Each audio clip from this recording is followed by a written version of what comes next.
దేశంలో మెజార్టీ వర్గమైన బీసీల అభ్యున్నతి కోసం పాలకులు నిర్దిష్ట చర్యలు చేపట్టారని వివిధ బీసీ సంఘాల నాయకులు పిలుపునిచ్చారు.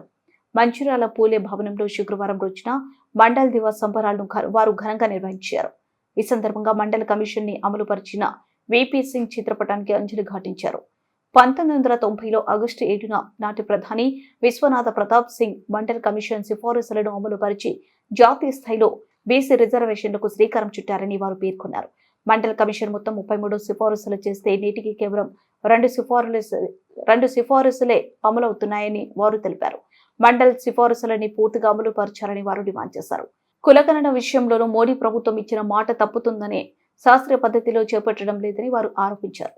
ప్రతి కులానికి ఒక నెంబర్ కేటాయించడం ద్వారానే సరైన పద్ధతిలో గణాంకాలు సేకరణ జరుగుతుందని వారు తెలిపారు. కులగణన సత్వరం పూర్తి చేసి జనాభా ప్రాతిపదికన రిజర్వేషన్ కోటాను పెంచాలని వారు డిమాండ్ చేశారు. తెలంగాణ రాష్ట్రం 42% బీసీ రిజర్వేషన్ బిల్లు ఇంకా కేంద్రం దగ్గర పెండింగ్ లో ఉందన్నారు. మోదీ ప్రభుత్వం ఆ బిల్లుకు ఆమోద ముద్ర వేసి రాజ్యాంగ సవరణ కల్పించాలని డిమాండ్ చేశారు. మెజార్టీ వర్గాల సమన్యాయ హక్కులను పునరుద్ధరణ చేయడానికి పాలక వర్గాలు ముందుకు రావాలని వారు కోరారు. మండల్ వీపీ సింగ్ స్ఫూర్తితో తెలంగాణలో బీసీ ఉద్యమాన్ని సమరశీలంగా కొనసాగిస్తామని వారు తెలిపారు.